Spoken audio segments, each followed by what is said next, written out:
안녕하세요. 절세로 미래를 바꾸는 김연애 기사입니다.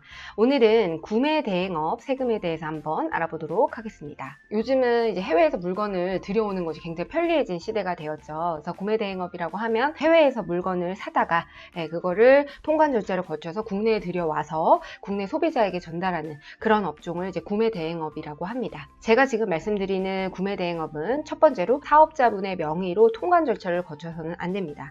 이 경우에는 이제 도소매업으로 간주가 되고요. 제가 지금 말씀드리는 구매 대행업과는 성격이 달라지게 되는 것이죠. 국내로 통관을 할 때 그 구매자의 명의로, 즉 소비자의 명의로 통관 절차를 거쳐서 구매자에게 직배송이 되어야만 구매 대행업에 해당이 됩니다. 저희가 네이버 스토어팜 이런 데 보면은 이제 직구, 해외 직구라고 해가지고 그 카테고리가 있는데 거기에도 보면은 이제 물품을 구매해 보시면 아마 거기에다가 개인 고유 통관 번호를 입력하도록 그렇게 되어 있습니다. 그것이 바로 이제 해외 구매 대행업을 하시는 분들이 물건을 사려고 하는 고객이 직접 본인의 통관 번호를 입력하도록 되어 있습니다. 그리고 두 번째로는 국내에 재고를 보유해서는 안 됩니다. 이 재고를 보유하는 순간 본인이 매입을 해와서 파는 것으로 간주할 수 있기 때문에 상품을 사와서 파는 것은 또 도소매업으로 간주가 되거든요. 그래서 이 구매 대행은 구매 대행을 해주는 대가로 수수료만 받는 사업이기 때문에 만약에 이제 본인의 매입으로 해서 재고를 보유하게 되면 구매 대행업이 아니라 도소매로 간주가 될 수가 있습니다. 그리고 그 구매대행 사이트가 여러 곳이 있는데 구매대행 사이트에 반드시 본인이 구매대행임을 명시해야 되고 거기에 수수료율 등을 구체적으로 기재를 해주셔야 됩니다. 구매대행업은 대부분 이제 물품가액의 10%에서 한 15% 정도 대행 수수료가 책정이 되는데요. 예를 들어 물건이 100만 원이라고 하면 그 중에 한 10만 원 정도가 대행 수수료로 포함이 되어 있죠. 구매대행업을 영위하신 사업주분들은 사업자 등록을 하시는 단계에서부터 제대로 신고를 하셔야 되는데요. 사업자 등록을 해야 되는가? 반드시 하셔야 됩니다.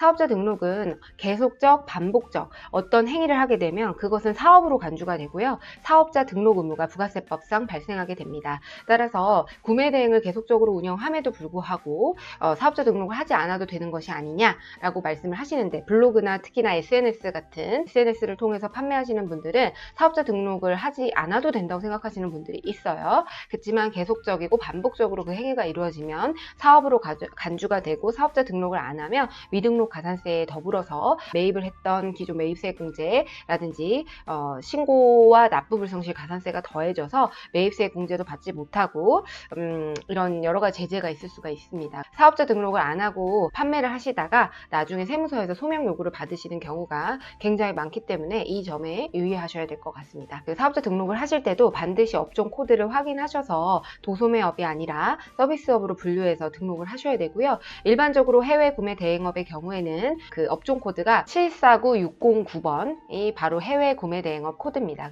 구매 대행을 해주는 대가로서 수수료를 받는 사업체이기 때문에 도소매가 아니라 서비스업으로 분류가 된다라고 보시면 되겠습니다. 이제 부가세 신고를 할 때는요. 예를 들어서 고객으로부터 받은 금액 전체를 다 매출액으로 보지 않고 예를 들어 구매 대행 수수료가 100만 원의 물건을 팔았을 때 10만 원이다, 10%다 라고 하게 되면 이 10만 원만 사업자의 매출이 되는 것입니다. 그리고 이 10만 원에 대해서만 부가세 과세 표준으로 잡아서 매출액을 계산해야 되는데요. 그런데 대부분 이게 이제 고객이 결제하는 금액과 부가세법상 신고 금액의 차이가 나서 매출 과소 신고로 인해서 소명 요구가 발생하는 경우가 굉장히 많습니다. 국세청에서 소명 요구를 받는 경우에는 이것이 도소매업이 아니라 구매 대행업이라는 것을 입증할 수 있어야 되고요. 따라서 구매 대행업을 하시는 분들은 반드시 그 입증 자료를 미리미리 준비해 두셔야 됩니다. 왜냐하면 세무서에서 이거에 대한 소명을 하는 기간을 그렇게 여유 있게 주시지 않기 때문에 따라서 구매 대행업은 일반 쇼핑몰과 달리 세무 관리가 굉장히 까다로운 부분이 있고요. 매출 과소 신고로 인한 소명 요구가 많기 때문에 구매 대행업을 입증할 수 있는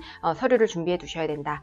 예를 들어 국세청에 보고되는 매출은 고객이 판매하는 금액 100만 원 전체가 다 보고가 되는데 반해서 저희가 신고하는 매출은 구매 대행 수수료인 10만 원에 대해서 신고가 되기 때문에 이 매출의 차이에 대해서 90만 원에 대해서 저희가 받아가는 금액이 아니다라는 것을 입증해야 됩니다. 만약에 입증을 하지 못하게 되면요. 기존에는 이제 10만 원에 대한 부가세 만 원만 납부를 했다라고 하면 100만 원 전체에 대해서 부가세가 10만 원이 되는 거거든요. 그래서 9만 원을 추가적으로 납부를 해야 되는 상황이 발생하게 됩니다. 즉 총 고객의 매출액에서 물품 가액과 그다음에 배송비, 오픈마켓 수수료, 그다음에 이런 것들이 다 빠진 다음에 남는 순이익에 대해서 과세 표준을 잡게 되고요. 구매 대행에 대해서는 이 수수료만을 매출로 잡아야 됨에도 불구하고 만약에 도소매처럼 고객이 결제한 금액 전체를 매출로 잡게 되면 부가세법상 굉장히 많은 차이를 불러일으키는데요. 첫 번째로 이제 매출액이 과대 계상이 됨으로 인해서 간이가세자임에도 불구하고 내가 구매 대행 수수료가 4,800만 원 미만임에도 불구하고